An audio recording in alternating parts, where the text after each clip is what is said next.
It's 4. Medyo nagtagal kami kasi nag-ano pa kami, banyo-banyo. Nakarating naman kami. Nandito na kami sa Bern. Maganda siya. So, tingnan natin. Ngayon naghanap kami ng parking at magbabayad na kami. Hi guys! Dito kami nag-park. Alpini Museum. Alpines Museum kami nag-park. Tapos ang kaharap ito. Ito yung harap. Ang ganda. Bern siya. Ito na ang Bern. Hindi, ayan ang gusto ko dito. Kaya gusto ko pumunta. Lahat ng bus nila is red. Tsaka yung tram nila red. Ayan. Tapos tingnan natin doon. Punta tayo doon. Ay, ayan ang tram. Kita nyo ba? Red din siya. Kaya sabi ko, gusto ko. Tapos ito yung capital city ng Switzerland. So, sabi ko, pupuntahan namin. Gundo. Ganda niya, please. Oh my God, ganda. Meron talaga papunta sa baba.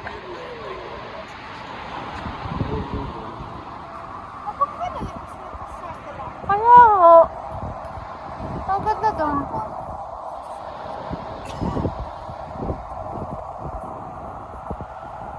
Ay, sobrang ganda. Siguro ito na yung center. Ano mo kung magkano? Oh, diba? Ang ganda. Parang ito na yung center. Ang ganda ng mga negosyo dito, oh. Pailalim siya sa ilalim. Tapos ito yung ibabaw. Tapos pag nakasara, ganito siya pag nakasara. Ganyan. O, diba? Tapos ito nakapark yung mga sasakyan sa gitna. Sa Milano hindi yan pwede kasi sa Milano nga no. Sa Milano hindi pwede yung mga sasakyan dito sa gitna.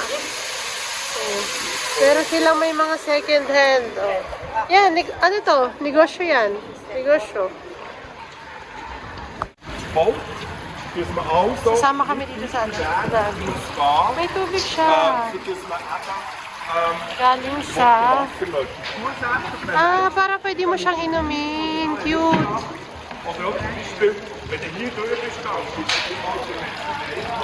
Pwedeng inumin yan, guys. Diba? Pwedeng inumin yan. Secondo me sì. Sì. Oh. Hi guys, time check. It's mga 5:20 na siguro. And pupunta kami sa baba kung nasan yung mga water doon. Bumalik kami malapit kung saan kami tumawid kanina kasi inuna muna namin yung center ng Bern. Ngayon pupunta kami sa doon nga sa may dagat o lake o na ginawa ng tao. Hindi ko alam kasi gusto doon ni Amelie magtampisaw. So tingnan natin kasi pupunta pa kami ng Zermatt o hindi na, depende kasi kay Anthony yun. Nakaupo lang naman kami, siya naman ang driver, kaya tingnan natin. Inuubos lang din naman namin yung aming binayad sa parking. Ang parking dito ay 2 and 20 franc. So yun ang mga gastusan dito na parking sa isang oras. So binayad namin ay 4 franc and 40 cents. So, inuubos lang namin yung oras to sa parking kasi sayang naman kung hindi namin naubusin yun. So, parang nandito kami sa, nyo, mga puno-puno, pero papunta to towards to, si Amelie ha, may sasakyan. Papunta to towards to, yung pinakita ko sa kanina sa inyong may mga tubig-tubig. Yan, bale ito ang daan. Makikita nyo, meron na naman, yan o, yan yung pinaka parang tubig. So, papunta tayo dyan. Dyan tayo mag-ubos ng oras dahil pag-akit naman dyan ay parking lot na namin. So, tapos mag-desisyon tayo kung anong gagawin natin mamaya. Ito na siya guys. Ito yung kanina from sa taas. And ito na siya ngayon. So, yan.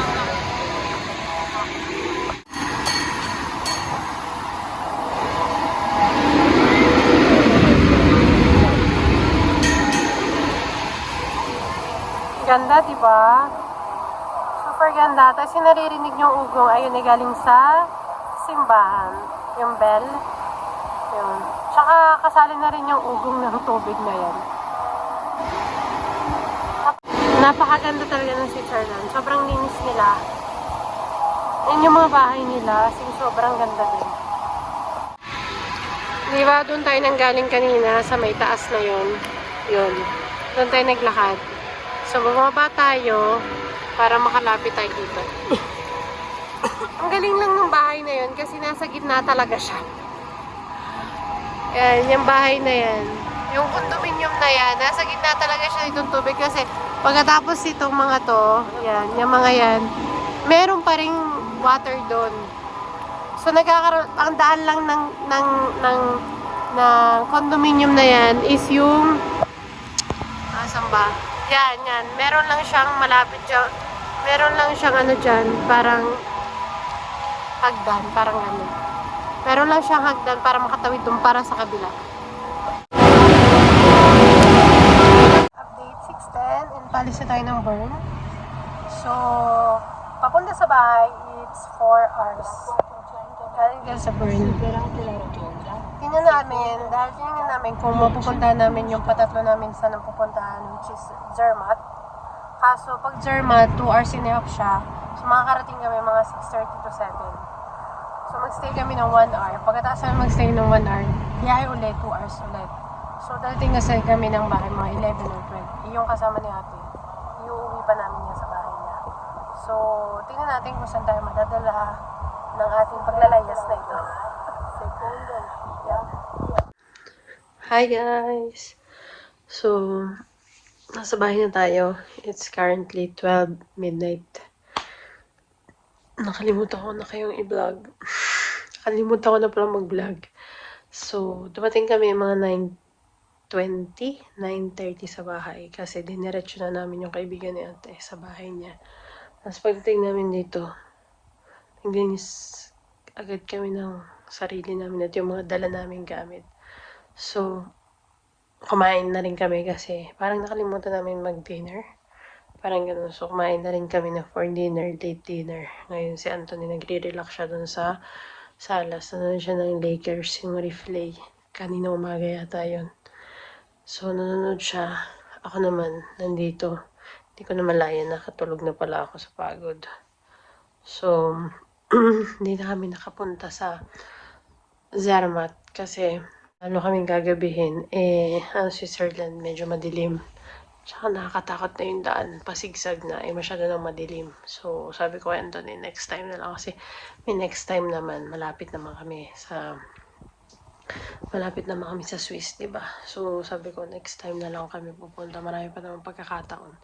So, umuwi na kami, and feeling ko parang pagod ako kasi kagabi late na rin ako natulog. Tapos aga namin gumising kasi dapat before 7, nakalis kami mga 7:45 na rin ang umaga kanina.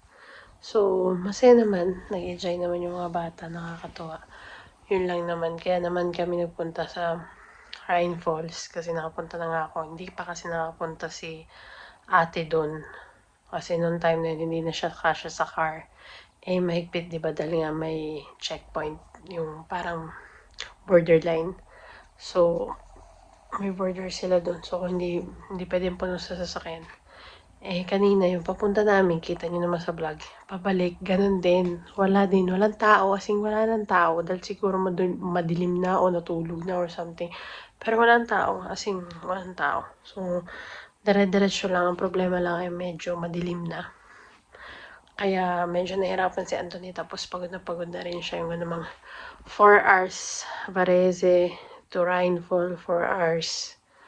Tapos 4 hours doon, lakad-lakad. Nagtigil kami almost 2 hours doon o 2 hours and a half. Tapos drive naman to Bern, mga 2 and a half or 3. Kasi syempre meron pang babanyo, ganyan-ganto. So, 3. Pagdating doon, lakad na naman for almost 2 to 3 hours na naman. Tapos, babiyahin na naman. Kaya hindi na rin kami nakapunta ng Zermatt. Kita ko na yung pagod niya. So, hindi ko na pinilit na umalis siya. Tapos, tinignan ko yung card ko. Parang, ang pinakamagastos doon ay parking sa Rhine Falls, which is, nagbayad ako ng almost 8 euro. Kasi, pinayad ko nga ay cash, pero ang sinukulay sa akin ay franc. So, parang 8 euro pumapatak. Tapos, ang pinaka-isa pa namin, pinakagastos doon ay banyo. So, yung banyo sa Rhine Falls, wala siyang bayad. Pero yung banyo sa mga stop, yung mga autogrill o yung mga gasoline station na may mga banyo, bawat ihi mo, bawat pasok mo, 1 euro na 1 euro. So, o 1 franc. So, doon kami medyo na mahalan. Kasi, umihi ako parang 3 times yata ako. Tapos yung kaibigan ni ate, 3 times. Si Amelie, 2 times. Si ate, parang hindi yata siya umihi. Doon yata siya umihi sa Rainfall. Parang gano'n. Si Anthony maihin yun. So, si Anthony din nakatatlo. Tapos pinagkape ni ate si Anthony. Ganyan. Ang mahal. Isang kape, 450. So, parang talagang pagpupunta ko doon, yun ang mga hindi mo naman syempre mapipigil na umihi. So, alam mo na magbabayad ka. Yung kape, hindi mo naman madadala yung from home na iinumin mo na alas 3 ng tanghali, di ba? So, talagang bibili ka. Nakakatuwa naman si Anthony kasi nung pauwi na kami nag-gas, bumili siya ng yung parang popsicle. Kahit pas pa yung lasa, yung parang basta lang niya kinuha, hindi niya tinin yung kung ano yung mga flavor. Kinuha niya mo siya 4 para sa aming 4 na mababae sa sasakyan. Ang aasim. Pero kinain din namin. Siyempre patutunaw. So, maganda naman yung trip na to. Asing nag-enjoy kami. Kahit hindi naman kailangan kasi mag-road trip na kailangan bibili nyo lahat yung breakfast nyo, lunch, o dinner. Depende na rin kasi sa inyo yun. So, kasi kami si patipid year ko eh. So, lahat inasikaso ko dito sa bahay. Lahat dinala ko talaga. Kahapon. Kagabi pa lang. Pinagpiprepare ko na yun. So, yun. Kaya medyo pagod ang lola mo. Nakatulog na nga ako eh. Nakalimutan ko lang mag-close ng vlog. So, end ko na dito yung vlog. End ko na dito yung masaya naming holiday. Dahil holiday nga ngayon dito. So, thank you guys for watching. Please like and share and subscribe to our YouTube channel. Comment na din kayo kung nagugustuhan niyo yung mga vlogs namin. Thank you guys for watching. Be good always. Good night. See you again soon. Bye.